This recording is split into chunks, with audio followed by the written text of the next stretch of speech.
이번에는 2단원이에요. 2단원은 이제 문학이 그린 4가지 색깔이라고 해서 여러 가지 갈래에 대해서 배워볼 차례입니다. 첫 번째 작품은 수라입니다. 시작품이고요. 서정갈래의 형상화 방법을 파악하자라고 되어 있습니다.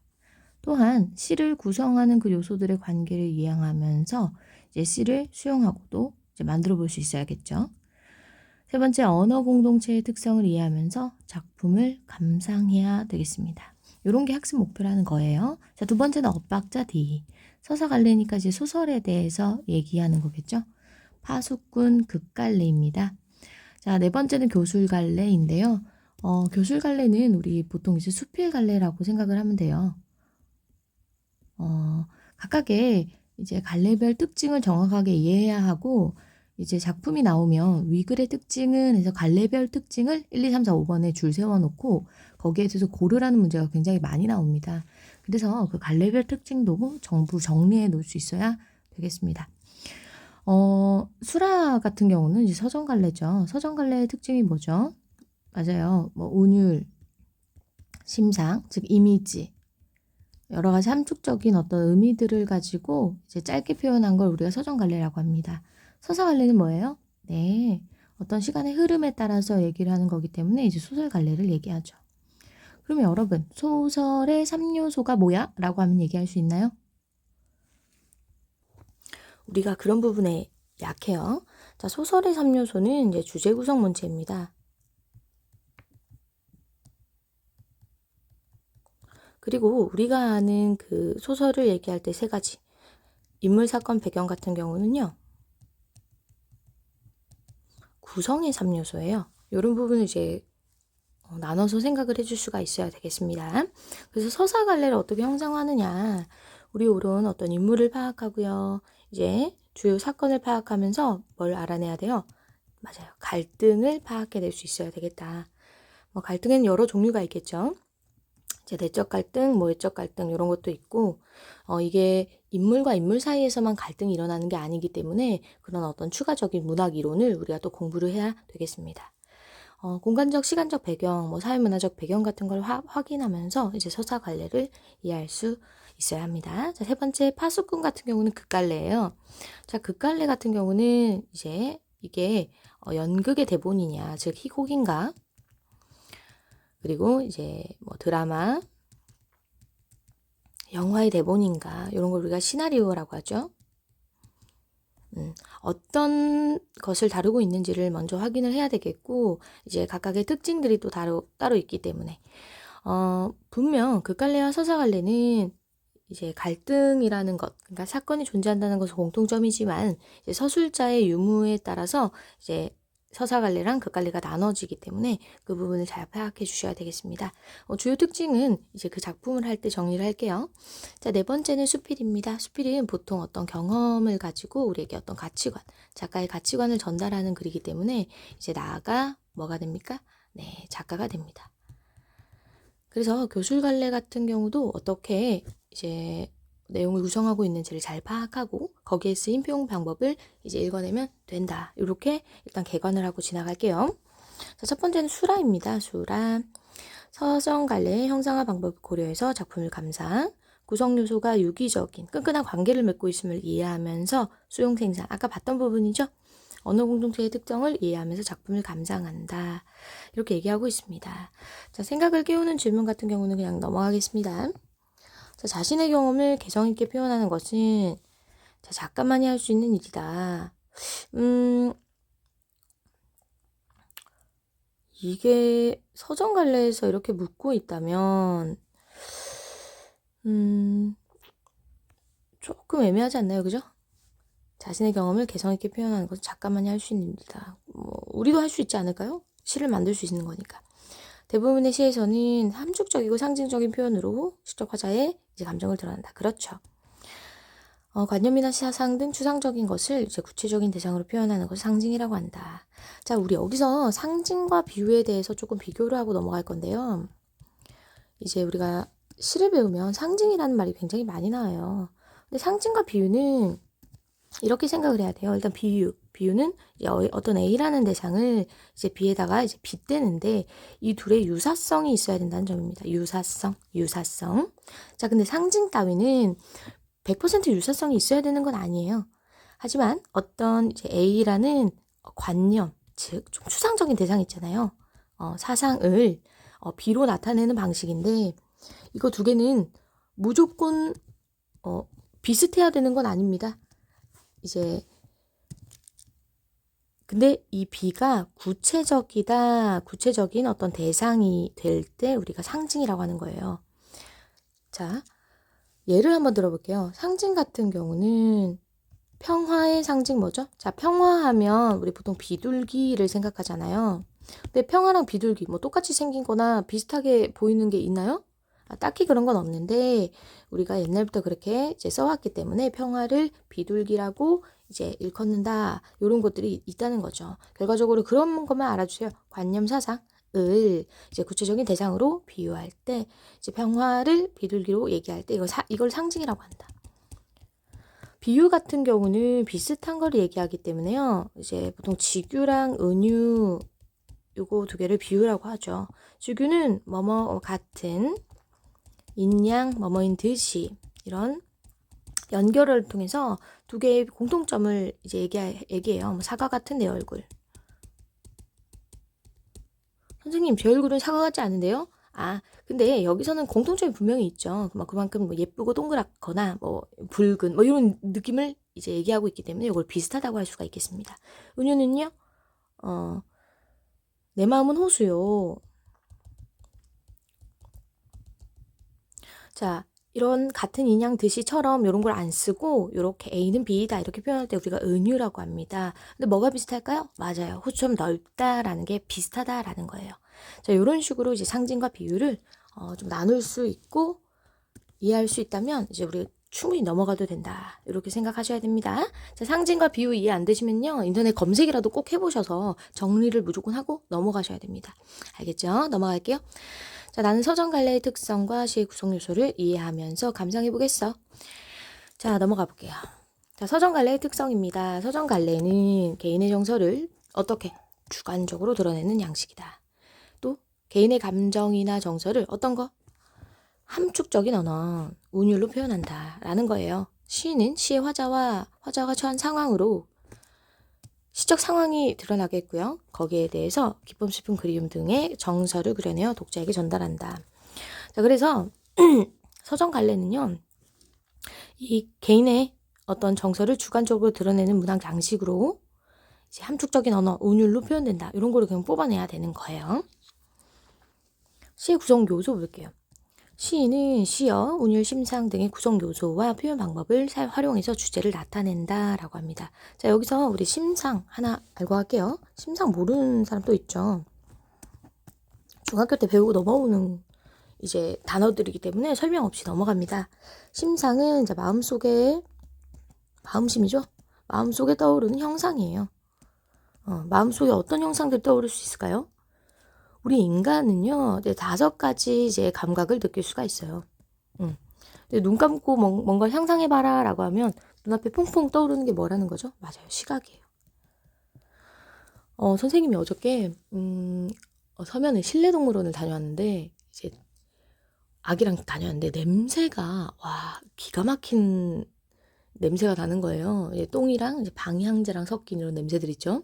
자, 그러면 지금도 사실 코 앞에 맴도는 것 같아요. 그 냄새가.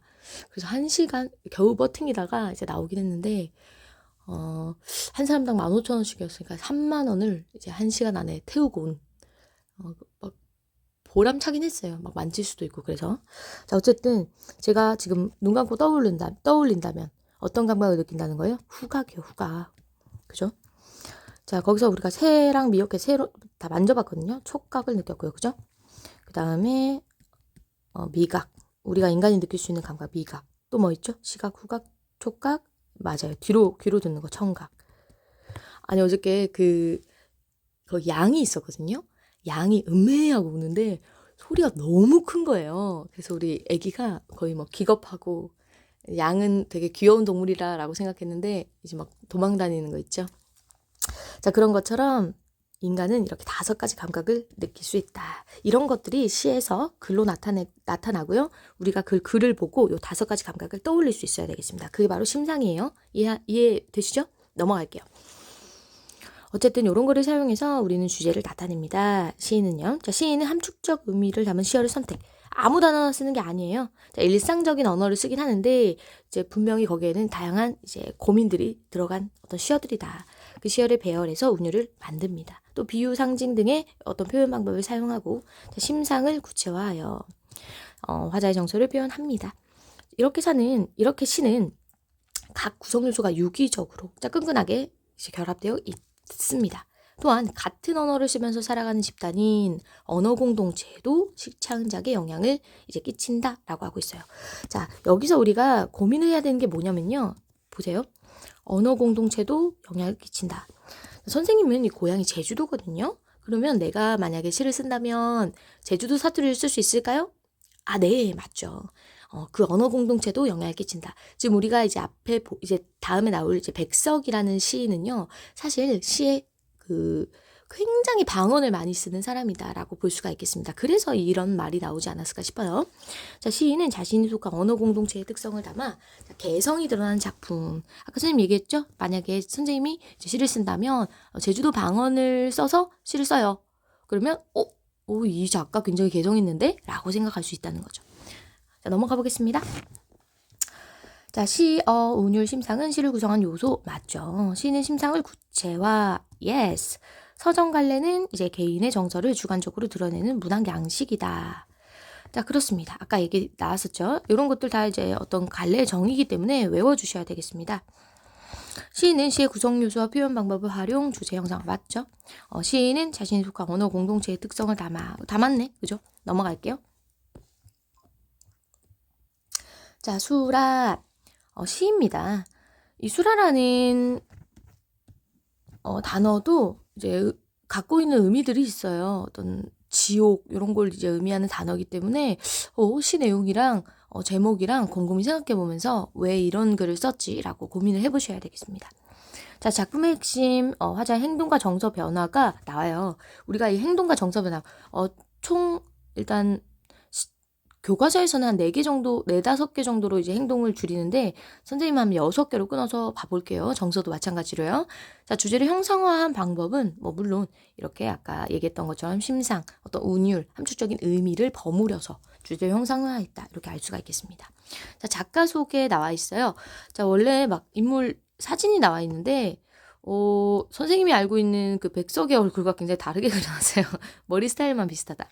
이 백석이라는 시인 굉장히 약간 좀 잘생겼거든요. 연예인처럼 생겼어요. 나중에 한번 찾아보세요. 자, 시인이에요. 토속적 시어로 삶의 면면을 감각적으로. 자, 토속적 시어라는 말이 나옵니다. 토속적 시어 하면 뭐가 되겠어요? 이제 방언을 사용한 시어. 괜찮죠? 삶의 면면을, 자기가 이제 속한 어떤 삶 속의 어떤 그 일부분들을 감각적이라는 말이 나오면요. 아까 얘기했던 것처럼 5가지 감각이 전부 이제 쓰일 수 있다. 그 중에 다 쓴다는 건 아니고요. 몇 가지가 쓰일 수 있기 때문에 그런 걸 우리가 찾아내야 되겠습니다. 주요 작품 여승, 남신이주, 유동, 박시봉방, 이제 흰 바람벽이 있어. 자, 요 이제 3가지 시 말고도 굉장히 많은 시들이 있는데 이런 거 다 교과서에 등장하고요. 또 모의고사에서도 꼭 언급하는 것들이기 때문에 여러분들이 볼 수 있으면 이런 시들을 다 보는 게 좋아요. 우리가 항상 주제 통합적으로 읽자 이런 내용들이 나오기 때문에 이제 여기서 다루는 주제와 관련된 시 같은 것들이 이제 외부 지문으로 나올 수가 있습니다. 자, 공부는요. 주어진 것만 하는 게 아니에요. 찾아서 하는 겁니다. 알겠어요? 자, 넘어갈게요. 자, 그럼 시의 내용을 보겠습니다. 일단은 우리가 시를 들어가기 전에 우리가 4가지 찾아볼 수 있는 것들을 먼저 체크를 해볼게요. 우리가 시적 화자를 먼저 찾아야 되겠고요. 자, 2번째, 어떤 대상. 시에서 제재로 사용하고 있는 것들이 무엇인가 그걸 파악해야 됩니다. 자, 3번째는요, 시적 상황이에요. 시적 상황. 시적 상황이라는 것은 이제 이 화자가 처한 어떤 시공간적인 배경을 얘기하기도 하겠죠. 자, 그 다음에 4번째, 여기서 느끼는 어떤 정서와 태도를 우리가 찾게 된다면, 자, 뿅뿅뿅 이렇게 찾게 된다면 뭐가 나옵니까? 네, 주제가 나온다라는 걸 기억해 줄 수가 있겠어요. 자, 화자는 표면에 나로 등장할 수도 있겠습니다. 이런 걸 표면적 화자라고 하고요. 나가 등장하지 않는 시도 있어요. 그런 거 이제 인면적, 숨어있는 어떤 화자 이런 것들에 대해서도 이제 위시에 대한 특징을 물을 수가 있기 때문에 이런 거 다 체크하고 넘어가야 되겠습니다. 그럼 한번 내용을 보고 이런 거 다시 정리해 볼게요. 거미 새끼 하나 방바닥에 날인 것을 나는 오케이. 자, 시적 화자 나왔습니다. 표면적 화자 등장했고요. 나입니다. 나는 아무 생각 없이 문 밖으로 쓸어버린다. 자, 그럼 여기서 일단은 파악할 수 있는 거, 첫 연에서 파악할 수 있는 거, 첫 연에서는요, 거미 새끼가 어떤 시적 대상이 되겠습니다. 그죠? 근데 그런 상황에서 내가 뭘 했냐. 그 있잖아요. 거미가 이렇게 줄 쑥 내려와가지고 방바닥에 톡 떨어진 상황이에요. 거기서 나는 어떻게 했대요? 오케이. 문 밖으로 쓸어버린다. 지금 시적 상황이에요. 시적 상황. 나의 어떤, 방 아니죠? 그러면 공간적 배경은 방이고요. 거기서 내가 뭘 하냐? 시적 상황. 나의 태도가 나의 어떤 지금 행동이 무엇이냐? 문 밖으로 쓸어버리는 행동이에요. 자, 여기서의 나의 정서는 뭘까? 나의 정서는 오케이, 아무 생각 없이입니다. 내가 아무 생각 없이 문 밖으로 이제 쓸어버린 행동을 했다라는 겁니다. 누구를요? 거미 새끼를. 차디찬 밤이다. 자, 차디찬 밤이다. 이런 시어에서 우리가 뭘 느낄 수 있어요? 차디찬 밤, 차디찬 밤. 오케이. 일단 첫 번째 어떤 촉각적인 어떤 심상을 느낄 수가 있고 차다라고 했잖아요. 그죠? 그리고 이 밤이라는 어떤 소재는 긍정적인 소재일까요? 부정적인 소재일까요? 네, 제가 세모 쳤죠. 그죠? 역세모 말고 그냥 세모 칠게요. 차디찬 밤이다. 이 밤은 굉장히 이제 부정적인 어떤 시대적인 현실을 의미하는 시어가 되겠습니다. 시간적 배경 보니까 이제 혹독하고 힘든 현실을 의미한다라고 볼 수가 있겠고요. 자, 두 번째. 일제강점기라는 시대적 상황을 이제 상징적으로 드러냈다라고 하고 있습니다. 자, 일제강점기라는 시대적 상황이 이제 추상적인 어떤 개념에 해당하겠고요. 자, 밤은 우리가 알고 있는 어떤 구체적인 단어이기 때문에 요거를 이렇게 표현했기 때문에 이걸 상징적이라고 할 수가 있는 거예요. 자, 첫 번째, 자, 정리하자면 거미 새끼를 운갑부로 쓸어버린 데서 나의 무심함이 드러난 상황이에요. 넘어갈게요. 2연 어니젠가. 자, 어니젠가는 언젠가란 뜻이에요. 언젠가. 평안도 방언. 새끼거미 쓸려나간 곳에 큰 거미가 왔다. 자, 시적 상황. 큰 거미가 온 상황이에요. 큰 거미가 온 상황. 나는 가슴이 짜릿한다. 오케이, 나의 정서. 자, 큰 거미가 온 상황 속에서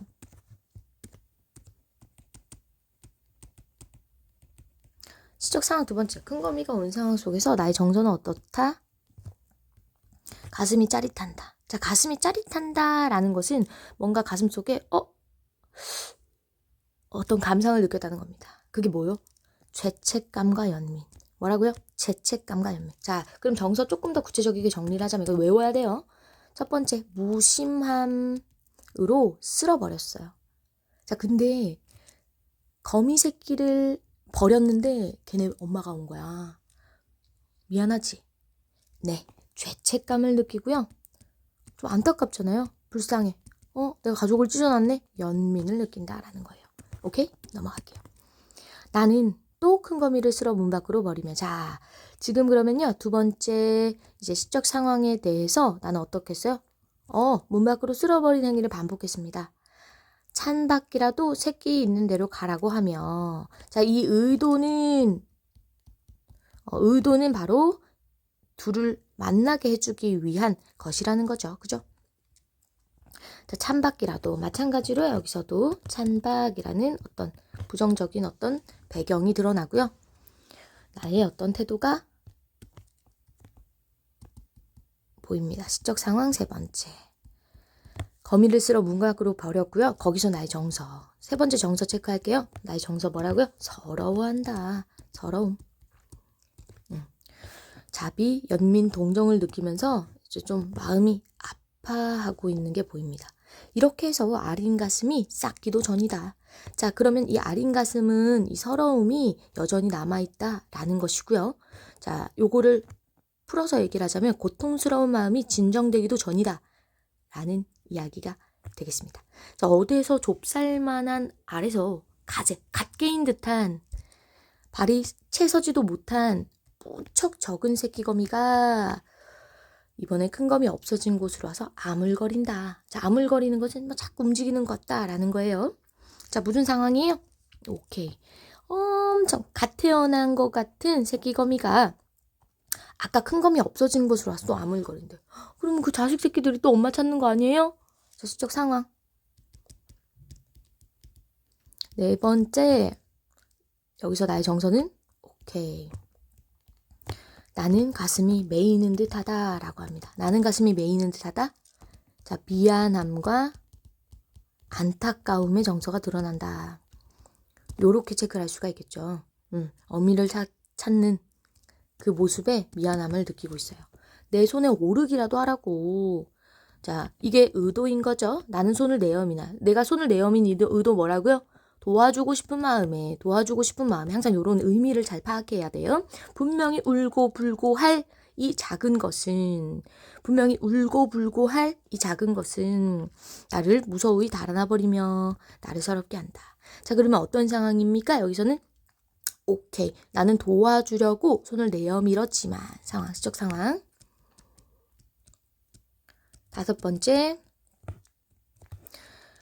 어떻게 돼요? 달아나 버렸대요. 자, 거기서의 나의 정서 태도는 나의 정서 다섯 번째. 오케이. 서러움입니다. 서러움.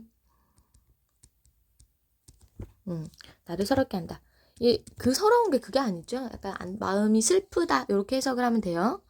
나는 이 작은 것을 고이 보드러운 종이에 받아.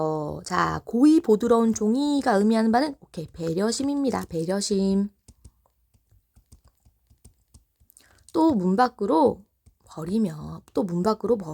자, 그러면 여섯 번째 시적 상황은 뭐예요? 오케이. 배려하면서 걔를 이제 가족들과 만날 수 있는 공간으로 내보냈다라고 볼 수가 있겠습니다. 자, 그러면 이 문 밖의 의미는 사실 좀 애매하죠. 춥고 위험하다라는 이제 공간적인 어떤 특성이 있고, 또 좀 긍정적인 의미로 보자면 가족이 다시 만날 수 있는 공간이다라고 볼 수가 있어요. 그럼 문 밖의 의미가 약간 이중적이기 때문에 이런 것들을 잘 체크해 주셔야 되겠습니다. 이런 이중적인 어떤 것들을 가지고 이제 문제를 내기 때문에요. 이게 긍정적인 의미인지 부정적인 의미인지 이제 학교에서 이제 배울 때 선생님한테 꼭꼭 물어보셔야 됩니다. 자, 이것의 엄마와 누나나 형이 각각 이것에 걱정을 하며 있다가 쉬 만나기나 했으면 좋으련만 하고 슬퍼한다 라고 합니다. 자, 거미의 엄마 누나 형, 그죠? 이렇게 얘기를 하고 있기 때문에 거미를 의인화하고 있다라고 이야기할 수 있습니다. 그죠? 자, 쉬 만나기나 했으면 좋으련만 하고 슬퍼한다. 자, 그럼 여섯 번째 시적 상황에서 나의 정서는요? 슬픔. 이렇게 정리할 수가 있겠습니다. 슬픔. 그러면 내가 바라는 건 무엇일까? 이 의인화된 거미가 만났으면 좋겠다라는 거 아니에요? 만나기나 했으면 좋으련만. 근데 곰곰이 생각을 해보면 이 시기가 언제냐라고 따져볼 수가 있겠습니다. 그죠? 그래서 사실 이걸 의인화했기 때문에 진짜 우리 삶에 적용을 해보자면 당시에 어떤 이제 사건들로 인해서 가족 공동체가 깨어지는 것들이 많았었고, 결국 작자가 우리한테 원하는 것은 우리한테 메시지를 전하고자 하는 것은 오케이, 가족 공동체가 회복했으면 좋겠다라는 어떤 간절한 소원, 그걸 이제 바라는 것, 결국 가족 공동체의 회복을 염원하고 있다. 이렇게 내용을 정리할 수가 있겠습니다. 자, 그렇다면 우리 다시 한번 여기 정리를 해볼게요. 요거를 밑으로 가져와서 빈칸에 정리를 해보면, 그죠? 자, 화자는 표면적인 화자가 등장했었고요. 대상은 이제 거미입니다. 이 거미를 우리가 의인화해서 표현하고 있다. 자, 시적 상황은요. 이제 거미를 방 안에 들어온 방 안에 이제 거미를 이제 문 밖으로 이제 버린 상황 속이었는데 이 거미가 어땠죠? 이제 새끼 거미, 엄마 거미, 아기 거미 이런 애들이 계속 막 버리니까 오고 그런 상황이었다는 거죠. 거기서 나는 어떤 감정을 느꼈다? 자, 감정 6개였습니다. 자, 첫 번째는 무심함이었죠. 무심함. 그 다음 죄책감. 연민. 이런 게 들었었고요. 저보고 우수고객이래요. 세 번째는 서러움. 그 다음 네 번째는 미안함과 안타까움. 그 다음 다섯 번째도 서러움이었고 마지막은 이제 슬픔. 이런 식으로 끝났죠. 이렇게 하니까 이해가 잘 안 가나? 서러움, 미안해요. 그 다음 미안함, 안타까움, 그 다음 서러움, 그 다음 슬픔. 자, 이런 식으로 정리를 할게요. 자, 그러면 이제 주제를 좀 정리를 해볼게요. 주제.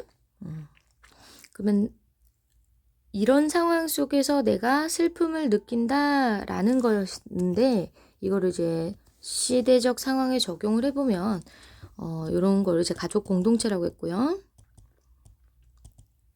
나의 정세 태도. 사실 이런 감정을 느끼는 이유는 이 가족 공동체가 다시 뭉쳤으면 한다라는 마음이었기 때문에, 그죠?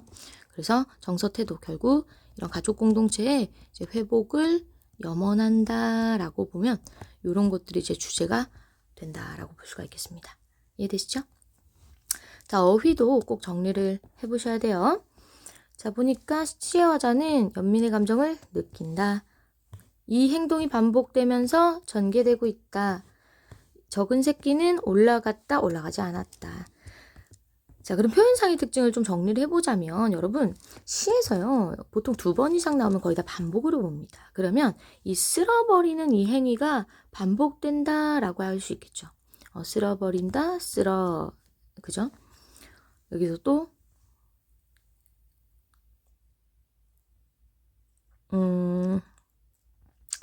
여기 보니까 오케이 문 밖으로 버리면 이 버리는 행동들이 이제 반복된다라고 볼 수가 있겠습니다. 자, 그럼 넘어가 볼게요. 정리, 갈래, 현대시, 자유시, 서정시. 자, 서정시는 정서를 어떤 표현하다라는 의미예요. 다른 뜻이 있는 게 아니고 펼서자의 뜻 정자죠. 정서를 표현한다라는 의미니까 모든 서정시가 다 어떤 기쁨, 슬픔, 뭐 이런 등등의 감정들을 표현하는 시라고 하면 되겠습니다. 자, 서사적. 보니까 시간의 흐름에 따라서 얘기가 되고 있기 때문에 충분히 이 시도 서사적인 특징을 가질 수가 있고요. 자, 상징적. 아까 얘기했죠. 어떤 밤 같은 것이 일제강점기라는 어떤 추상적인 어떤 개념을 얘기하는 소재였다. 상징을 하는 단어였다. 이런 걸 알 수 있었기 때문에. 자, 제재는 거미 가족의 헤어짐이었고요. 주제는 가족의 붕괴에 대한 안타까움과 슬픔을 느꼈다. 그럼 뭐예요, 이거? 가족의 붕괴에 대한, 이게 내가 처한 상황이었고, 그 뒤에 느끼는 게 정서와 태도죠. 그럼 이게 주제가 된다, 안 된다? 된다. 자, 시적 대상을 의인화했다. 반복을 통해서 시상이 전개되고, 자, 요거 하나 더 볼게요. 점점 이제 슬퍼진 처음에 무심함이었다가 안타까움, 연민에서 서러움으로 바뀌었기 때문에 정서가 심화됐다라고도 할 수가 있겠습니다. 넘어갈게요. 이 시적 정서 심화를 가지고 점층법이라고도 하기 때문에 생각해보면 우리 앞에 방문객에서도 어떤 점층적인 의미가 나왔죠. 그래서 요거 두 개 묶어서 충분히 점층적이다라고 할 수가 있어요. 기억을 해두세요. 자, 시대적 상황을 바탕으로 한 수라의 의미. 선생님이 처음에 얘기할 때 수라가 어떤 의미를 갖고 있다고 했었죠. 기억나세요? 자, 수라는 무슨 뜻을 갖고 있다? 전쟁이 끊이지 않는 세계에 머물며 싸우기를 좋아하는 존재. 그죠? 큰 혼란에 빠진 상태인 아수라도를 의미하는 것으로 볼 수 있다. 거의 뭐 지옥과 같은 상황이라고 볼 수가 있겠죠. 일단 수라는 뭐 그런 존재를 의미하고 아수라도가 그런 지옥과 같은 상황을 의미하는 거기 때문에 이런 걸 이제 짚어야 되겠고요. 시대적 배경은 일제강점기였습니다. 그러면 우리 민족의 상황을 충분히 이 거미가종의 상황으로 빗댔다. 그래서 수라에 빗대어 표현한 것으로 볼 수 있다. 이렇게 얘기하고 있다는 거예요. 괜찮아요? 네.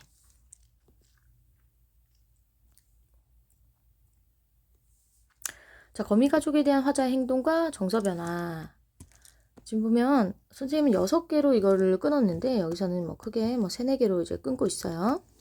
그래서 이런 것들은 사실 학교에서 어떻게 끊어주냐를 가지고 이제 큰 거를 짚으면 될 것 같아요. 정서 무심함, 짜릿함, 서러워함, 가슴이 메이는 듯함, 이제 서러함, 슬퍼함.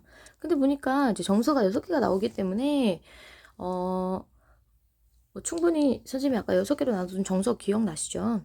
그런 것들을 이어서 봐주시면 될 것 같아요. 자, 화자는 거미를 문 밖으로 버리는 행동을 반복하고 있는데 시상이 전개됨에 따라 정서가 점층적으로 고조된다. 자, 반복법과 점층법 기억해 주시면 되겠습니다. 자, 학습 활동으로 넘어가 볼게요. 이 시에 나타난 화자의 행동과 정서 변화를 파악, 시상이 전개되는 방식. 자, 그러면 구조를 생각해 보면 1연에서는 쓸어버린다. 2연에서는 큰 거미 버렸다. 3연에서는 이제 무척 적은 아기 개미 새끼, 그지? 그래서 막 배려를 했는데 결국 뭐 버렸다는 거죠. 계속 버리는 행동이 나오고요. 거기서 이제 무심함, 자, 짜릿함, 서러움, 자, 가슴이 메임, 서럽고 슬픔, 이제 큰 어떤 구조를 가지고 정서를 체크하자면 이렇게 나오기 때문에 여러분들이 세세하게도 봐보셔야 되겠고요. 이렇게 1, 2, 3년으로 나눠서 정서를 정리해서 외워주시면 되겠습니다. 알겠죠? 자, 점층에 대한 뜻 여기 나왔습니다. 자, 수라인 이유를 연관지어 생각해보자. 자, 요런 것들 뭐 주관식으로 나오기 딱 좋겠죠. 자, 이제 제목인 수라는 요런 존재다. 자, 30년대는 시대적 배경 나왔고요. 고통받는 시기였다. 그래서 이렇게 고향을 떠나거나 뿔뿔이 흩어지는 상황이 이제 발생했다라고 하고 있습니다. 자, 그렇기 때문에 시는 어떻게 하고 있다? 그런 상황을 수라에 빗댔다. 그죠? 그러니까 우리 민족이 싸우기를 좋아한다 이런 의미가 아니고 그냥 그렇게 고통받는 세계다라고 보셔야 돼요. 넘어갈게요. 자, 구성요소 표현 방법 정리했으니까 이 부분은 정말 중요한 부분이겠죠. 자, 심상. 자, 눈으로 이제 상상이 가능하고 눈으로 보는 게 가능하고 머릿속으로 상상이 가능하면 시각입니다. 어디서 좁쌀만한, 자, 이런 좁쌀만한 보일 수 있죠. 아물거린다, 눈에 보이는 거죠. 시각이에요. 자, 차디찬, 찬박, 보드러운을 체크를 안 했네 아까. 자, 촉각적인 이미지 드러나고요. 자, 운율이 느껴지는 자, 동일한 시험이 시구, 다와 같은 종결 표현이 반복. 그죠? 계속 뭐 내보낸다라는 말들이 반복된다라고 하기 때문에 시구의 반복, 거미, 시어의 반복, 다 종결 어미의 반복 이런 걸 다 체크를 할 수가 있다. 함축적 의미, 이런 걸 파악해 볼 수가 있겠죠. 아까 얘기했던 부분이고요. 자, 정서를 표현하기 위해 사용한 방법, 자, 이런 거 의인법. 자, 그 다음에 점층법 이런 거 체크를 하는데 중요한 거는 여러분 의인법을 사용해서 효과가 뭐냐고. 사람이 아닌 거미를 사람인 것처럼 표현. 요게 암기가 돼야 되고요. 자, 점층법을 왜 썼다고? 시의 화자가 그 거미를 버린 행동이 반복되면서 정서가 심화되고 있음을 요것을 통해서 표현하고 있다. 이렇게 파악한다고요. 괜찮죠? 넘어갈게요.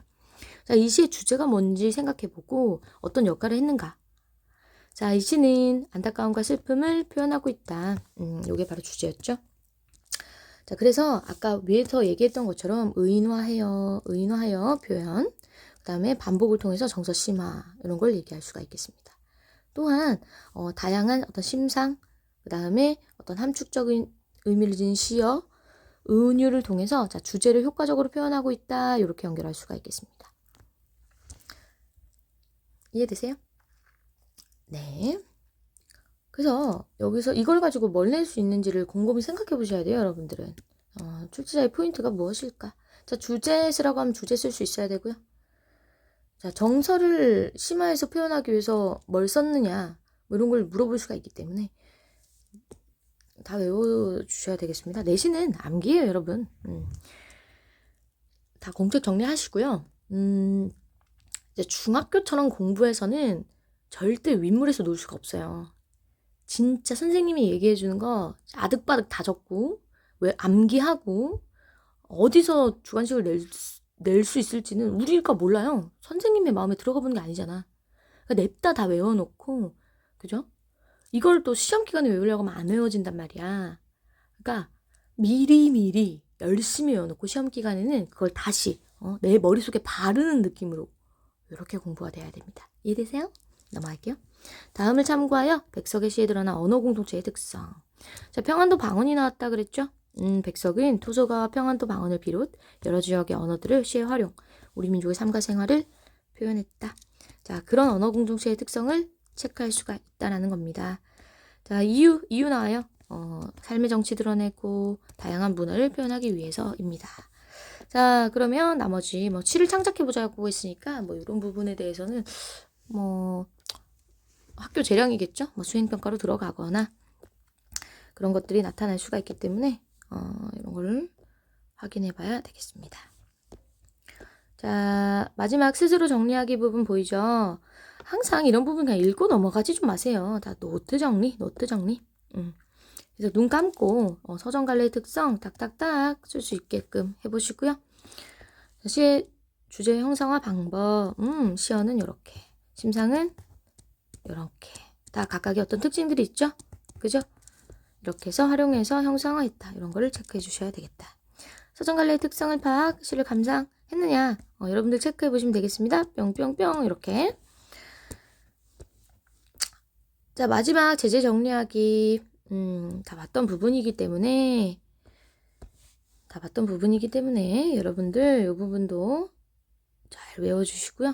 그죠? 잘 외워주시고 정리해 보시면 되겠습니다. 자, 여기까지 할게요.